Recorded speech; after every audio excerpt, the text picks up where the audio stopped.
Hello friends, good morning. સરસ મજાની સુંદર સવાર થઈ ગઈ છે. જો મસ્ત મસ્ત પંખીઓ સરસ મજાની ચણે છે, ગાય પણ ચરે છે. અને આવી જ રીતના સરસ મજાના કુદરતી દ્રશ્ય સાથે આપણે સવારના બધાને ભાવથી જય સ્વામિનારાયણ, જય શ્રી કૃષ્ણ, રામ રામ. તો કેમ છો બધા? સવારમાં તો બધા મજામાં જ હોય, ઉઠતા હોય, નાસ્તો કરતા. પણ મારે આજે બહુ કામ છે, સફાઈ કામ કરવાનું છે. તમે જોવો, આ બધું જ ઓછાળો ને બધું જ પાછું પાથરવાનું છે. અહીંયા બી હોલમાં બી એમ છે. જોવો, આ બધી સેટીના ઓછાને મારે એકલીને બધું કરવાનું છે. અને આ કિચન પણ મારે સાફ કરવાનું છે, પણ આજે નહીં પહોંચાય. અને આમ તો જો હોશ ઉડી જાય એટલો તો ઢગલો છે કપડાનો. તો ચાલો સવારમાં હું તમને કહું છું, પણ તમે હેપતાઈ જાઓ નહીં કે ઓહો, આ બેન તો ક્યારે કામ કરી લેશે. તો બરાબર, હવે તો ફટાફટથી આજે તો મારી ફ્રેન્ડ આવશે કે નહીં આવે, હું તો રાહ જોઉં છું. પણ એની પહેલાં હું આ બધુંય કામ પતાવી લઉં. અને પછી જો હજી તો એક ખુરચી, એક તો કપડાં સંકેલવાના પડ્યા છે. ખબર નહીં, શિયાળાના ટૂંકા દિવસોમાં તે નવરા જ નથી થતા. શું કરું હે પ્રભુ. ચાલો, કામ કરતાં કરતાં થકાઈ ગયું છે, એટલે આપણે માંડવીના ઓળા ખાઈએ છીએ. હાલો બધા માંડવી ખા. આપણે એ જ કામ કરવાનું છે. હજી ઘણું કામ બાકી છે સાફ સફાઈનું, પણ કપડાં ધોઈ લીધા તો થકાઈ ગયું ને ભૂખ લાગી ગઈ. એટલે મને એમ થયું કે આપણે ગામડેથી જે શેકેલી માંડવીના ઓળા લઈ આવ્યા છીએ, એ થોડાક ખાઈ લઈએ, આ પાણી પી લઈએ, એટલે પાછી ગાડી હાલી આપણી. બરોબર ને? કભી તો યાદ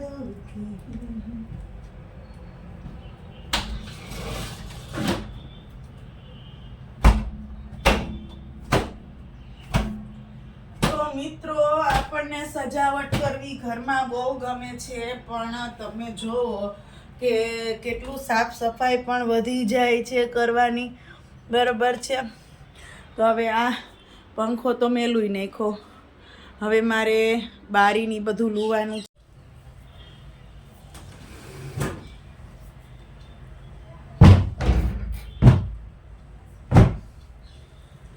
હે ભગવાન, હવે આજે થકાઈ જવાનું છે. સાફ સફાઈ બધાય આખા ઘરની સાફ સફાઈ કરી લઈશ ને તો થાકી જઈશ.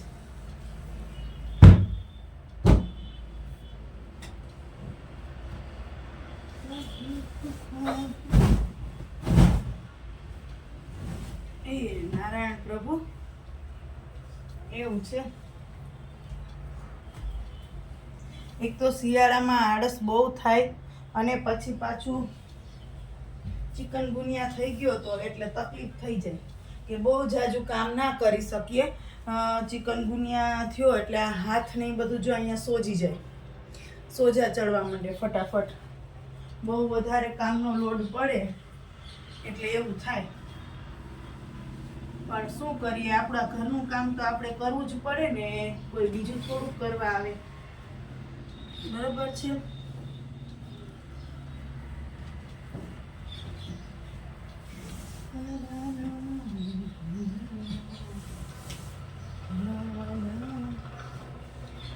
તો વિડીયો જોતા પહેલા તમે મારા વિડીયોને લાઈક કરી દેજો, તમારા ગ્રુપમાં શેર કરી દેજો, અને સબસ્ક્રાઈબ ન કરી હોય તો મારી ચેનલને સબસ્ક્રાઈબ કરી દેજો. બરોબર છે. અને લાઈવમાં પછી આવજો બધાય, કારણ કે આપણે લાઈવ વિડીયો કરીએ જ છીએ. અને લાઈવ વિડીયોમાં આપણે ઘણા બધા લોકો આવે છે, બધાનો ખૂબ સાથ સહકાર છે. તો તમે લોકો સબસ્ક્રાઈબ કરો એટલે નોટિફિકેશન પર ક્લિક કરજો, અને ઓલ પર ક્લિક કરજો, જેથી પહેલો જ વિડીયો તમને જોવા મળે અને તમે લોકો પણ લાઈવમાં.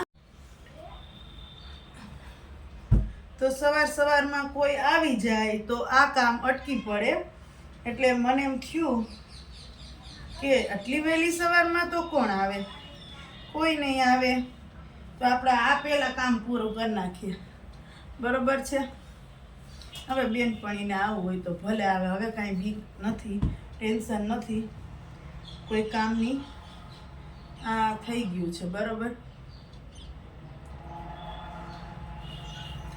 અને બીજું કે તમે લોકો મને સાથ આપો છો તે બદલ હું તમારો ખૂબ ખૂબ આભાર માનું છું. અને આવી જ રીતે મને સાથ સહકાર આપતા રહેજો, જેથી અમને પણ બ્લોગ્સ બનાવવાની થોડીક ખુશી થાય અને થોડુંક એમ કે એમ પ્રેરણા મળે, એમ થાય કે જિજ્ઞાસા વૃત્તિ રહે કે ચાલો લોકો શું કહેશે, સરસ સારા અભિપ્રાય આપશે તો આપણે એક નવો વિડીયો અપલોડ કરીએ, હજી એક નવો વિડીયો અપલોડ કરીએ. એમ કરતાં અમે પણ એક દિવસ જરૂરથી આગળ નીકળી જશું તમારા બધાના સાથ સહકારથી. ચાલો, રૂમની સફાઈ થઈ ગઈ છે, હવે આ બારીને બધું ધોવાનું છે, તો જલ્દીથી આ પૂરું કરીએ. બપોરની રસોઈનો ટાઈમ થઈ જશે. હમણાં ઓમભાઈ ને વસંત ને બધા આવી જશે.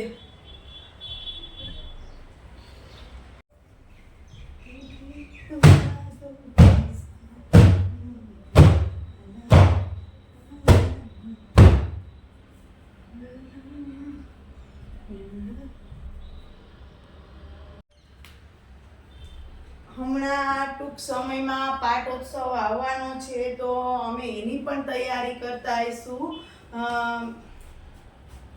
કારણ કે પાટોત્સવમાં નાટક ને એવું બધું જ હશે, એટલે એની પ્રેક્ટિસ કરીને અમે બહુ સરસ નાટક પણ કરશું.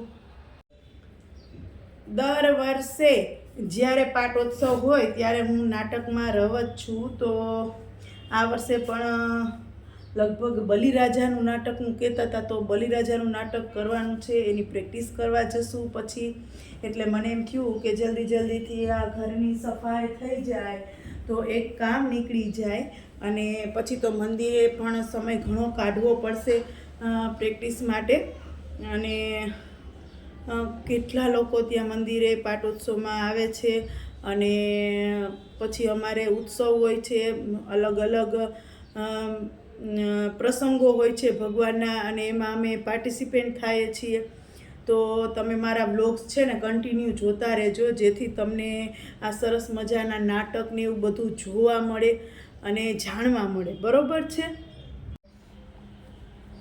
ઘનશ્યામ પકડ હાથ હવે પાર કરી દે, સંસાર કિનારે તુજરા નાવ કરી દે.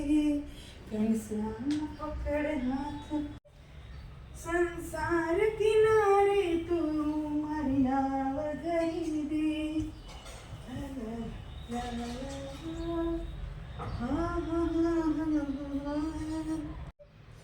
ચાલો, સરસ મજાના ઓછાળ પથરાઈ ગયા છે, પંખો સાફ થઈ ગયો છે, 2 રૂમમાં ઓછાળ બદલાવાઈ ગયા છે, એટલે હવે ફટાફટથી જલ્દીથી કચરા કાઢીને ફ્રી થઈ જાય. બરોબર છે. તો ચાલો, એકદમ સરસ રીતે સફાઈ થઈ ગઈ છે, તમે જુઓ છો. અને હવે રસોઈ કરવાનો ટાઈમ થઈ ગયો છે, એટલે આ રસોડું પછી કાલે કરશું. અને પછી અચાનકથી વસંતની હારે જવાનું થઈ ગયું. મને કે જલ્દી હાલો, કપડાં ચેન્જ કરીને બેસી જાઓ ગાડીમાં, એટલે તારા 2 કામ છે એ પૂરા થઈ જાય. મેં કીધું બહુ સારું. તો આવ્યા અમે ચોકસીની ત્યાં, અને ત્યાંથી પછી અમારું નવું ઘર લીધું છે, ત્યાં ચક્કર મારવા ગયા હતા અમે, કે ત્યાં પહોંચ્યું છે. બપોર પછીનો ટાઈમ થઈ ગયો છે, અને સવારમાં તો મારે બહાર જવાનું થઈ ગયું હતું. તો જો કપડાં જેટલા ધોયા હતા એટલા બધા ઢગલો થઈ ગયો છે. ઇસ્ત્રીનો પણ અહીંયા ઢગલો કરી નાખ્યો છે, તમે જુઓ. કારણ કે જેટલા ધોયા હોય ને એટલા પાછા ઇસ્ત્રી કરવાની, સંકેલવાના, એમાં જ ખબર નહીં હવે ટાઈમ આપણો બાયુનો તો વયો જાય છે ને, કાંઈ ખબર જ નથી પડતી હાવ. સારું, ચાલો, તો બધું કામ કરી લીધું, તો સાંજ પડી ગઈ. તો બધાને હવે બાય બાય કહું છું કે